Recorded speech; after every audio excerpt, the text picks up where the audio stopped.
Hi travelers, Tara here, and this is going to be your card of the week for the week of 23 through 29 August. I had to read it up there on my thing.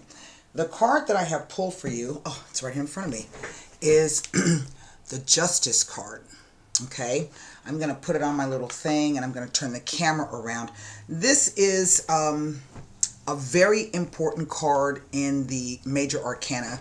This is not to say that one major arcana is more important than another, but it's simply the placement of the card that makes it a very, very important major arcana. So let me turn the camera around so you can take a look at the card.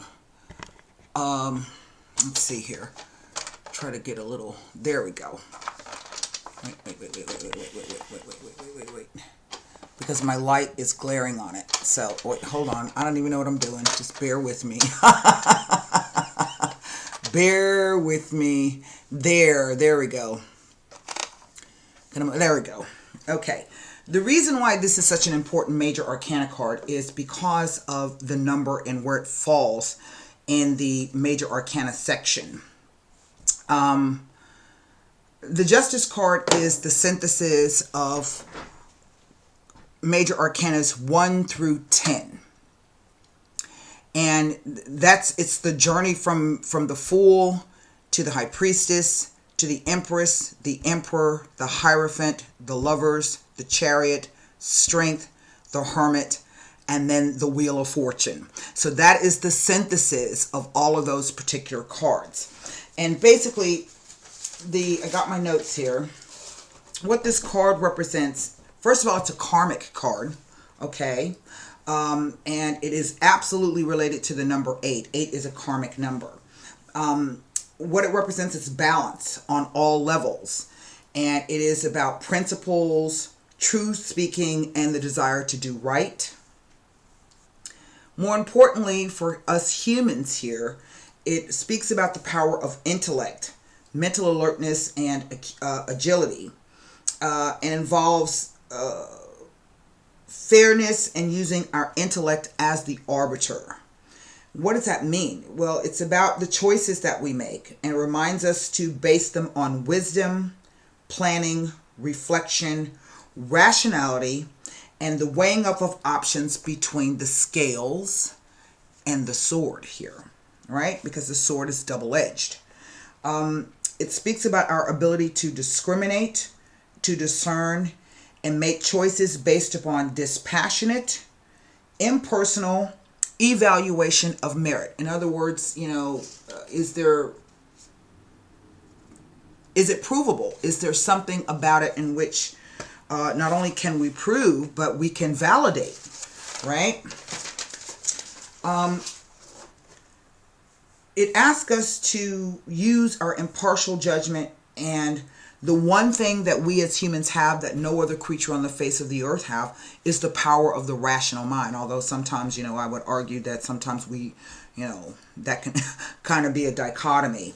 Due to its karmic nature, it tells us to be accountable for our past actions so that we can evolve on to the next level of awareness. It is balance and learning to achieve balance within ourselves as well as our surroundings, right? Total balance is achieved when we learn to blend our higher selves with our daily thinking pattern. We have to understand that really time is the great equalizer of all things. Okay, eventually things will work themselves out. Eventually things will come to an end. This is all through the process of time. And when we can do this, when we can learn to marry our higher selves with our daily thinking pattern, we can avoid pitfalls and obstacles while we're here on the third dimension. It is about the blending of the two, of our higher spiritual selves with our third dimensional selves. And in doing this, it grants us the ability to have spiritual maturation. We grow stronger, we develop more inner strength, And this helps us to stay on the right course and strengthen our character. This card is associated with the law of purpose, which is self-direction, education, but you can't have those two things without the actual action and work. So the self-direction and education can be our higher selves or our higher mental powers, and then we have to manifest that down into the third dimension through action and work. Granted, justice is not necessarily always fair, so to speak. There have been plenty of times in my life where I've gotten the short end of the stick.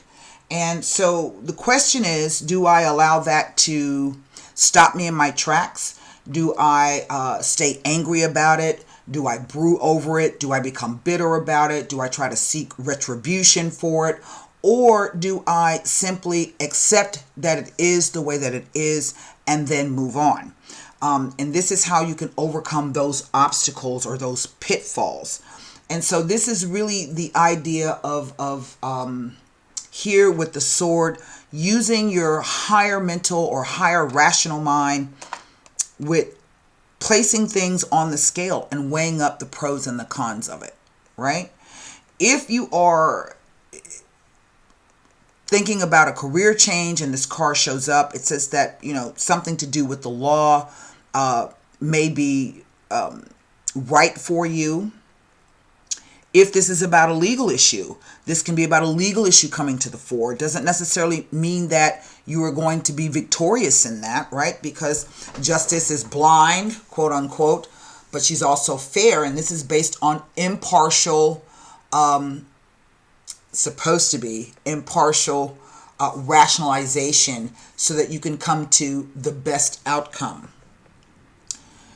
If you look at this card in place of where it sits in the grand scheme of the suit of the major arcana, we go back to the idea of it being important in the sense that it is the synthesis of the fool. The fool is the beginning. Then we have the magician, which is the active principle of creation. Then we go to the high priestess, which is the intuitional or emotional side of what we're doing. The empress brings on the gestational period.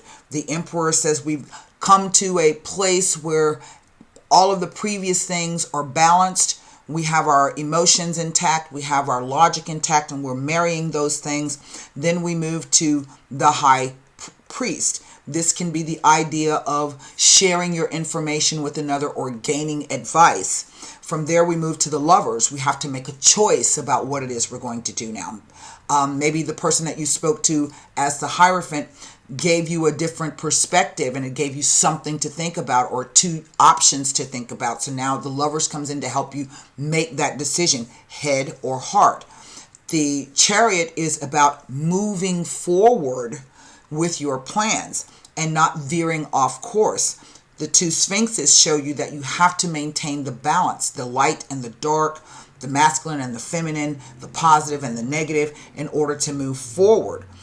Then we come to the Strength card, a place where we can kind of face our fears and know absolutely that this is what we're supposed to do and to stand in that. From there, we move on to the Hermit card. The Hermit card is a card of contemplation.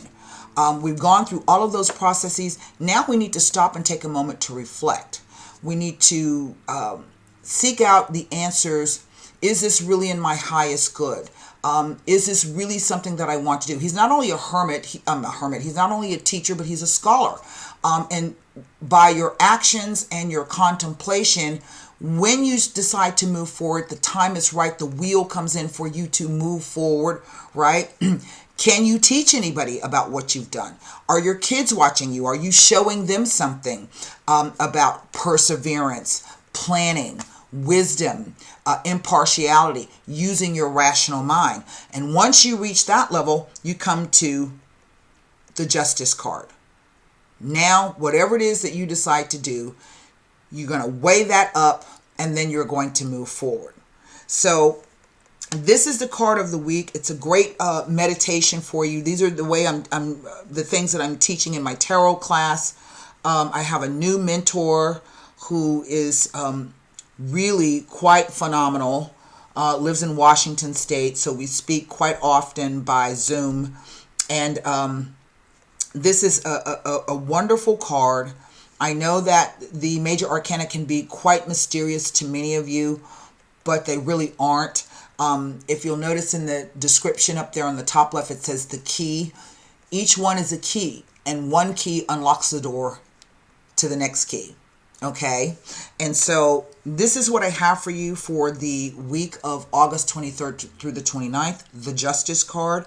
I hope you go back and view this several times and kind of listen over to what the card represents and see if anything stands out for you that you can actively use in whatever your situation is. And so that's what I have for you for the card of the week. I am finishing up the September monthlies for the website today. They will be posted later this evening. I'm going to activate the 2-day 48-hour pass as well. And my moon report is late, but I'm going to go ahead and post it up today.